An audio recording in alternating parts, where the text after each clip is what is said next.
మీ బాడీలో ఏ పార్ట్ లో ఫ్యాట్ ఎక్కువ ఉంది, అది ఎప్పుడు తగ్గుద్దో తెలుసుకోవాలని ఉందా? అయితే వీడియో చూడండి. వెయిట్ లాస్ ప్రాసెస్ ఎలా ఉంటుందో నేను ఇప్పుడు చెప్తాను. ఫస్ట్ ఫేస్ లో తగ్గుద్ది, తర్వాత అప్పర్ బాడీ తగ్గుద్ది, కొంతమందికి హ్యాండ్స్ లో తగ్గుద్ది, దాని తర్వాత అప్పర్ టమ్మీలో తగ్గుద్ది, దాని తర్వాత లోవర్ టమ్మీ, తర్వాత టైస్ లో అందులో తగ్గుతా ఉంటుంది. ఈ లవ్ హ్యాండిల్స్ మాత్రం లాస్ట్ తగ్గుతాయి. కొంతమంది లేడీస్ కి మాత్రం హ్యాండ్స్ పెరుగుతాయి, చాలా లావ్ అయిపోతాయి డెలివరీ తర్వాత అదర్ ఇష్యూస్ వల్ల.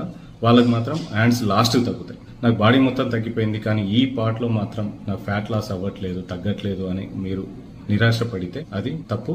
మీరు కరెక్ట్ లైన్లోనే ఉన్నారు అని అవి తగ్గేంత వరకు మీరు వెయిట్ చేయాలి. అంటే మీరు లాస్ట్లో అవి తగ్గుతాయి కాబట్టి మీ బాడీలో ఉన్న ఫ్యాట్ మొత్తం తగ్గిన తర్వాత అది తగ్గుద్ది కాబట్టి మీరు యాక్టివిటీస్ యాడ్ చేస్తే హ్యాండ్స్కి హ్యాండ్స్ యాక్టివిటీ, లవ్ హ్యాండిల్స్కి లవ్ హ్యాండిల్ ఎక్సర్సైజెస్, లోవర్ టమీకి లోవర్ ఎక్సర్సైజెస్, మీ వెయిట్ లాస్ ప్రాసెస్ త్వరగా స్పీడ్ అవుతుంది.